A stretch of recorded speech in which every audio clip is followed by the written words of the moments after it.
त्याची गंभीरतेने तुम्ही दखल घेतली आणि महाराष्ट्रातले मराठीत लिहिणारे, मराठीला जगवणारे, मराठीचं मोठेपण सांगणारे अनेक लेखक, कवी जे डॉक्टर महेंद्र कदम यांचे मित्र आहेत, अशा सगळ्यांसाठी ही पर्वणी आहे असं मी मानतो. म्हणून मी सुरुवातीला तुम्हा सगळ्यांचं मनापासून अभिनंदन करतो.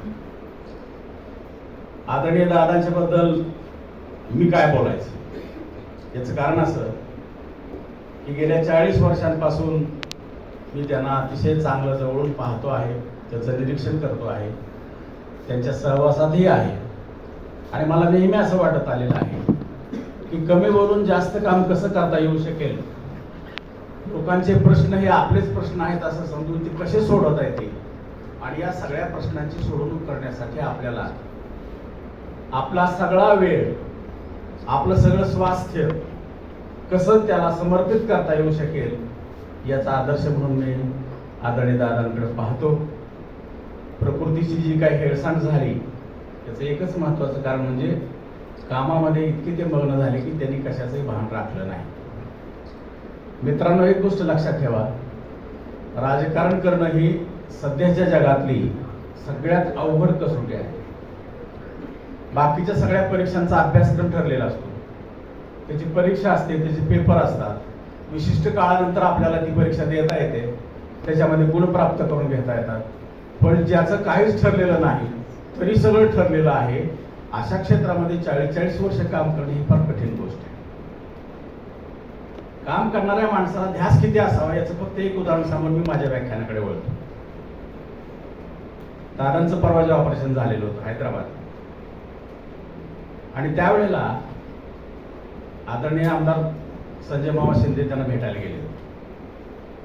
डॉक्टरांनी सांगितलं तुम्ही फक्त 1 मिनिटाचा वेळ आहे, 1 मिनिटानंतर तुम्ही बाहेर यायचे, कारण त्याला जास्त बोलू द्यायचं नाही, विश्रांतीची सक्त गरज आहे.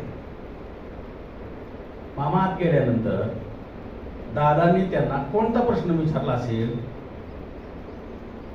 मामांना पाहिल्याबरोबर दादा फक्त एवढं म्हणाले की उजनीचं धरण किती टक्के भरलं. कोणताही कौटुंबिक प्रश्न विचारला नाही, प्रकृतीच्या तपासणीसाठी, स्वास्थ्यासाठी विचारपूस करण्यासाठी तुम्ही आला का पाहिलं नाही, नेमकं काय चाललंय विचारलं नाही. एकच प्रश्न त्यांनी त्यांना विचारला की उजनीचं धरण किती टक्के भरलेलं आहे. मला असं वाटतं की हा प्रश्न बबनदादांच्या राजकीय कारकिर्दीच्या दृष्टीने अत्यंत महत्त्वाचा आहे की मी करत असलेलं काम, भले मी बेडवर आहे, मी सक्तीच्या विश्रांतीवर आहे, मला खूप वेदना होत आहे, पण तरी सुद्धा याच्यापेक्षा ही महत्त्वाची गोष्ट आहे की उजनीचं धरण भरलं पाहिजे, शेतकऱ्यांना पाणी मिळालं पाहिजे असं वाटणं आणि त्या पद्धतीचं काम करत राहणं, ही गोष्ट मला फार महत्त्वाची वाटते. मी भाषणासाठी जो विषय दिलेला आहे तो वाचावे कसे असा आहे. बबनदादांनी पुस्तकं किती वाचली मला माहीत नाही, पण त्यांनी माणसं वाचली. राजकारणामध्ये भेटलेला प्रत्येक माणूस हा ज्या वेळेला का आपल्या बरोबर आहे याचं भान काम करणाऱ्या माणसांना असतं, त्यावेळेला आपल्या असं लक्षात येतं ही माणसं सर्वसामान्य माणसाचे किती उपयोगाचे आहेत याचं भान त्यांना सदैव होतं. दादांना या वाढदिवसाच्या निमित्ताने मी मनपूर्वक शुभेच्छा देतो.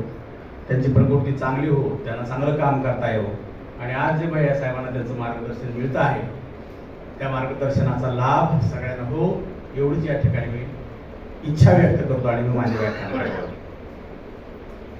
गेली अनेक वर्ष इथं बसलेले जे सगळे विद्यार्थी आहेत, हे सगळे विद्यार्थी पुस्तकं वाचत तिथपर्यंत आलेले आहेत.